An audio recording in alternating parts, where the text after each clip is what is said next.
Đằng hả? Ok. Hello, Chào chào mọi người.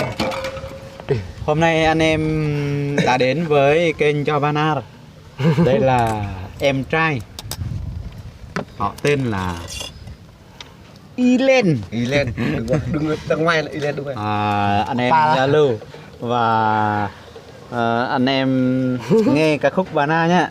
Bây giờ là anh em nghe ca khúc của em Len, là em trai, để tặng cho mọi người dân ca Bana. Đây là ca khúc truyền thống Bana.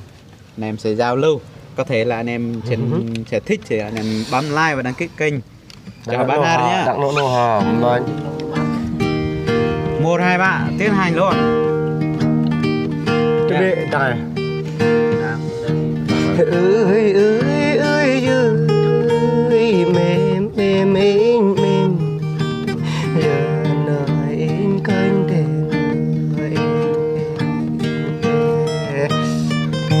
tại tắc rẽ này tắc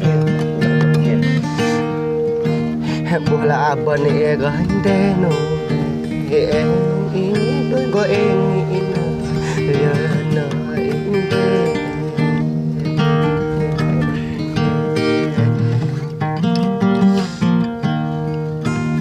mà định cỡ vào đèn người bao in cỡ play giờ in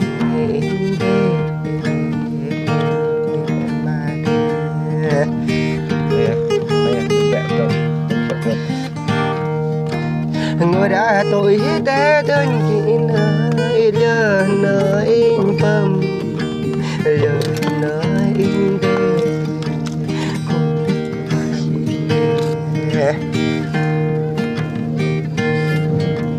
chợt nhẹ phố chợt đèn giờ đuổi phố chợt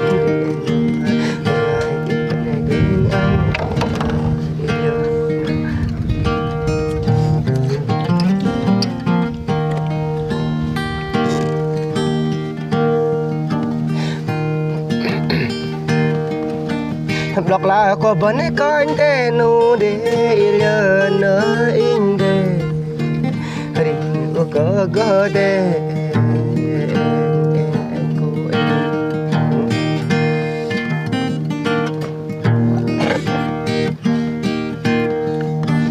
mềm mềm mềm mềm bật in ơi cơi hòn điện đòn in có vào thế vào in có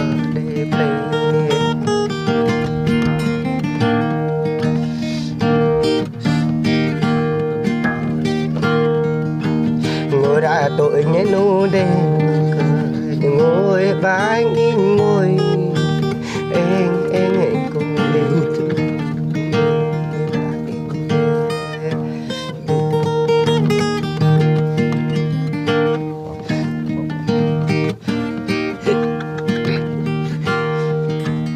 bữa đã mãi nhé đừng sợ thế nhớ đã có ý đơn kỳ thế nữa mềm mềm mà thế ai của em Nói cho ai tầm mày lên nè.